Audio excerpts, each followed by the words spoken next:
Halo teman-teman, balik lagi di Perawat Ngaskep. Pada video kali ini kita akan membahas tentang toolsnya perawat yang wajib ditonton mahasiswa pertama terjun dinas.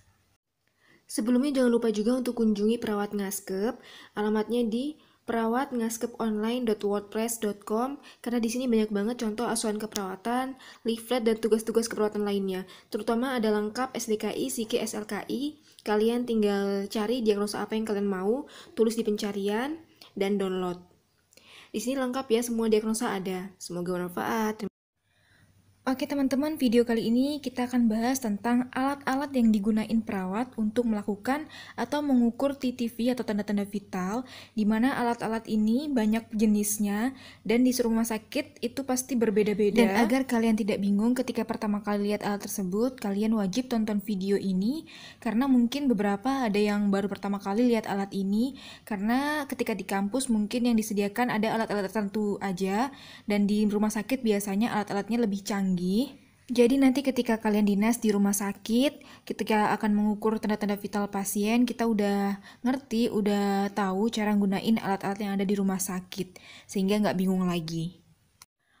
Oke, alat pertama yang wajib kita ketahui yaitu tensimeter dan stetoskop. Biasanya saat awal kalian selesai melakukan pembayaran untuk masuk di Fakultas Keperawatan, kita dikasih satu paket lengkap, itu ada alat TTV, dan jenis alat tensi yang bakal dikasih itu yang jenis aneroid atau tensi manual, dan di kampus kalian pasti diajarin dan bakal ujian gimana caranya menggunakan tensi aneroid atau tensi manual ini. Namun untuk sekarang rumah sakit kebanyakan sudah menggunakan tensi digital. Jadi pertama kali kalian dinas dan mungkin kalian baru pertama kali lihat atau mungkin sebelumnya udah pernah lihat tensi digital, dan alat ini sangat mudah digunakan dan bisa menghemat waktu apalagi di ruang-ruang bangsal di mana pasiennya sangat banyak sekali dan juga terbatasnya perawat yang ada. Oke, ini kita ada gambar contoh tensimeter yang manual, diantaranya ada yang aneroid dan yang air raksa. Untuk mahasiswa keperawatan pasti udah punya tensimeter yang aneroid ini. Dan ini ada juga contoh tensimeter yang digital yang mereknya Microlife. Jadi untuk penggunaan tensimeter yang digital ini, pemakaian mansetnya sama, kita letakkan di atas arteri brachialis dan juga bisa di arteri dorsal pedis. Mengukur tekanan darah itu juga bisa dilakukan di arteri dorsal pedis. Jadi ketika tangan misalnya ada fraktur ataupun biasanya pasien-pasien dengan simino itu biasanya lengannya tidak boleh ditensi, itu kita bisa tensi di lengan sebelahnya ataupun di kakinya, atau mungkin ada hal-hal lain yang menyebabkan tidak boleh ditensinya tangan, sehingga bisa ditensi di arteri dorsal pedis di kaki. Jangan lupa untuk memasang manset harus dilonggarkan sekitar 2-3 cm, jadi tidak terlalu longgar dan juga tidak terlalu sempit. Kemudian juga pastikan agar pasien jangan bergerak. Kemudian untuk mereknya Microlife ini kita tinggal pencet tombol yang ini, yang saya lingkarin ya. Kemudian tinggal tunggu sampai selesai dan nanti akan muncul angka. Jadi ini ada 3 baris angka ya. Jadi baris pertama itu ada angka, sampingnya keterangannya tulisannya sistol. Kemudian baris yang kedua ada angka, keterangannya di sampingnya diastol. Dan yang terakhir ada pulse atau nadi. Ini contoh di alat digital yang ada di gambar ini, sistolnya itu ada 148, kemudian diastolnya itu 82, dan nadinya itu 104. Jadi nadinya juga ikut terdeteksi di alat ini. Ada juga alat yang mendeteksi MAP atau mean artery pressure. Biasanya tulisan MAP-nya itu di antara sistol dan diastol, jadi di pertengahannya. Dan ini memudahkan kita supaya kita tidak lagi menghitung MAP-nya. Namun tidak semua tensi digital memiliki MAP. Dan untuk tensimeter digital Microlife ini dia memiliki memori. Jadi ketika lupa kita mencatat, kita bisa ke memori. Itu kita tinggal pencet yang ada tulisan M yang saya bulatin, memori. Setelah itu bakal keluar angka yang sudah kita tensi tadi. Kemudian alat selanjutnya untuk mengukur tanda-tanda vital atau TTV adalah termometer. Termometer itu memiliki banyak jenis, diantaranya yang pertama ada termometer air raksa. Namun termometer ini sudah tidak dianjurkan lagi untuk digunakan, karena jika termometer itu pecah, air raksa tersebut dapat membahayakan bagi tubuh. Selanjutnya ada termometer digital, ini pasti siswa keperawatan punya semua dan ini juga harganya cukup terjangkau dan cara penggunaannya juga mudah. Kita bisa jepitkan di ketiak dan juga kita bisa masukkan juga di mulut dan juga bisa dimasukkan di dubur. Caranya kalian tekan tombol yang ada di termometer digital ini, kemudian tunggu sampai termometer tersebut berbunyi, dan nanti jika sudah berbunyi kalian bisa lihat nanti akan muncul angka di layarnya.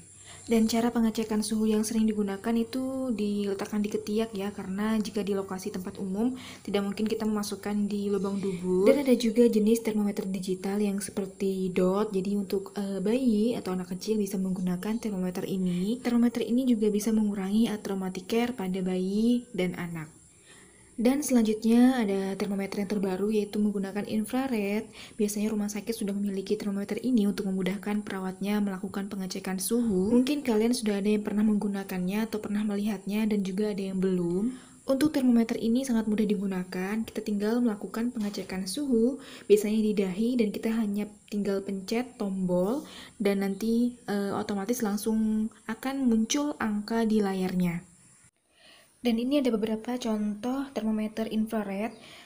Salah satunya ada dari Microlife. Ini ada tombol untuk mematikan dan menghidupkan. Dan untuk pengecekan suhu, kita arahkan alat ini di dahi pasien, kemudian kita pencet tombol start. Dan nanti akan muncul angka di layarnya hasil temperatur yang kita ukur.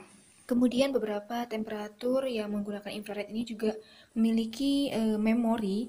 Jadi ketika kita lupa kita bisa kembali ke memori suhu yang sudah kita ukur tadi. Kemudian ada juga jenis termometer infrared yang pengukurannya di telinga. Ini ada contoh gambarnya yang saya lingkarin. Jadi pengecekannya di telinga, dan juga ada beberapa termometer yang bisa digunakan untuk di telinga dan juga untuk di dahi. Jadi moncong dari termometernya itu bisa diganti untuk di telinga. Jadi bentuknya lebih kayak bisa masuk ke dalam telinga dan juga bisa diganti untuk di dahi. Jadi beda bentuknya. Alat selanjutnya yaitu oximeter. Jadi alat ini untuk mengukur saturasi oksigen atau SpO2. Jadi ketika kita ingin mengukur saturasi oksigen pasien, maka kita membutuhkan alat ini. Saturasi oksigen sendiri itu digunakan untuk mengetahui kadar oksigen di dalam darah, dan cara pengecekannya bisa dilakukan dengan dua cara, yaitu dengan AGD atau analisa gas darah. Itu kita mengambil sampel darah di arteri pasien, dan cara yang kedua yaitu dengan menggunakan alat ini. Jadi tinggal dijepitkan di jari pasien, di ujung jari. Kemudian nanti alat tersebut akan mendeteksi saturasi oksigen pasien tersebut. Alat ini pun bermacam-macam jenisnya ya. Jadi ada yang langsung dijepit di ujung jari, ada juga yang menggunakan sambungan kabel. Dan ini kita juga ditampilkan beberapa oximeter, diantaranya ada dari Mindray. Ini kita tampilkan ya, ada angka 97, itu adalah saturasi oksigennya. Ini sudah ada keterangannya ya, ada tulisannya di atasnya SpO2. Kemudian di bawahnya ini merupakan detak jantung per menit atau nadinya. Jadi oximeter ini kita bisa atur banyak menunya. Misalnya saturasi oksigennya abnormal, maka alat ini akan mengeluarkan alarm bunyi abnormal. Ini ada contoh sekilas ya, ketika nadinya 74 ini akan berbunyinya beda dari yang normal. Ini ketika nadinya di bawah abnormal. Ini contoh tadi sudah kita atur ya, nadinya low limitnya itu adalah 75, jadi 75 ke bawah itu alarmnya akan berbunyi. Tadi sempat ya alarmnya berbunyi ketika nadinya 74. Ini kita bisa atur ya di menunya. Misalnya saturasi oksigennya kita atur low limitnya itu 90. Jadi ketika saturasi oksigen bayi atau anak-anak di bawah 90 maka abnormal, dan high limitnya 100. Untuk nadinya ini kita bisa atur sesuai pasien yang kita cek, ada bayi, anak-anak atau dewasa. Ini contohnya high limitnya kita kasih 160 ya. Jadi ketika di atas 160 maka nadinya abnormal. Dan ini ada menu ya kategori pasiennya. Misalnya ini kita akan mengukur pediatrik yang sekarang, maka kita ganti pediatrik.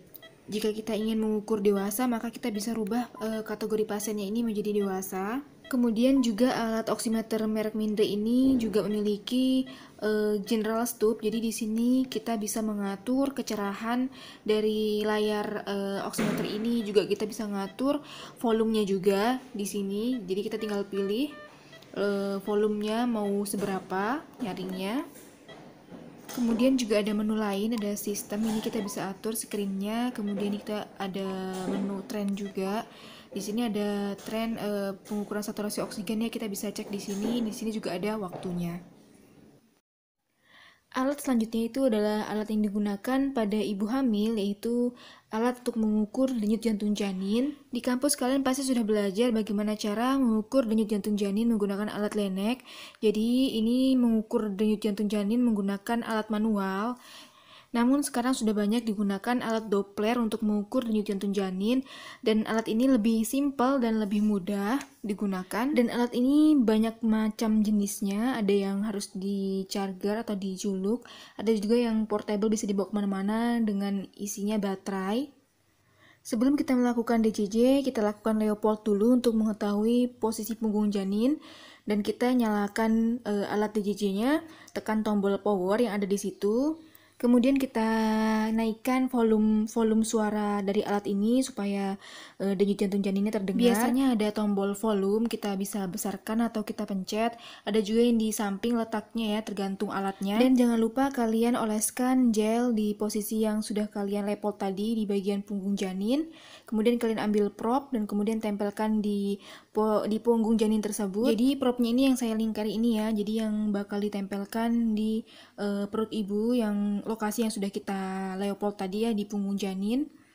Kemudian ketika ada suara denyut jantung janin, kalian pertahankan pada posisi tersebut dan tunggu hingga 1 menit, dan nanti di layar alat tersebut akan muncul denyut jantung janin per menitnya. Sekian video kali ini, semoga bermanfaat. Nantikan video-video lainnya. Terima kasih.